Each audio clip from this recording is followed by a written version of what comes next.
You can bet this is a clock presidential candidates are keeping a very close eye on. They're now down to just 35 days until the Iowa caucuses. Good evening. I'm John Bachman. And I'm Erin Kiernan. Presidential candidate Hillary Clinton pushed the clock today. A flat tire on her plane in Washington, D.C. delayed her campaign event in Ankeny by more than 2 hours. Once she arrived, her criticism of Barack Obama was anything but flat. Channel 13's Dave Price has the story. When Senator Clinton had a more comfortable lead in the polls here, she rarely, if ever, called out Barack Obama by name.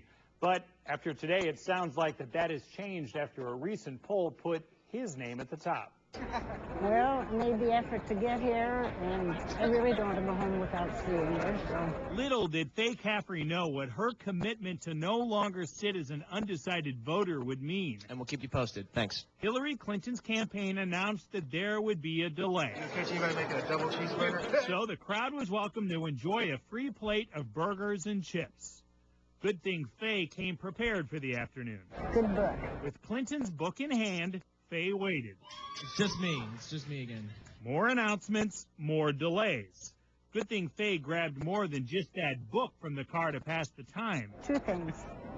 A good book and a chair. Her portable rocking chair gave Faye the best seat in the place to wait out the 2-hour and 15-minute delay until the senator finally took the stage. It's important that those who will caucus on January 3rd understand this difference. What Faye heard was perhaps Clinton's most aggressive criticism yet during what's now become a back-and-forth battle in Iowa. All of us, except Senator Obama, have universal health care. Time after time, Senator Obama's plan. Clinton called out her rival by name, something she didn't used to do. When Senator Obama was a state senator, Senator Obama's plan does not and cannot cover all Americans. 6 times in all. If you don't start with the goal of covering every American, you will never get there. That is a key difference between my plan and Senator Obama's plan. Clinton guaranteed to the crowd that every person in America will have health care when she becomes president, something she says Obama's plan cannot promise. For Faye, the patient one who waited it all out, does this now mean that Clinton is on her short list for January 3rd? She's just on my list. Now, Senator Clinton says that she will mandate it that everybody get health insurance when she becomes president. She did not say how she would do that, and she didn't talk to reporters afterwards, so we didn't get to ask her about it.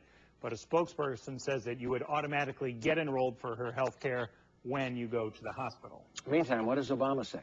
Well, there's criticism, of course, about that statement right there, that what if you don't go to the hospital, you wouldn't have this kind of coverage. Senator Obama's campaign is saying that he is more focused on bringing the overall cost of health care down. They say that he does that more than anybody else. And so he's saying that if folks can't afford health care in the first place, how do you force them to buy something that they can't afford to do? Thanks very much, Dave. Voters will hear from Republican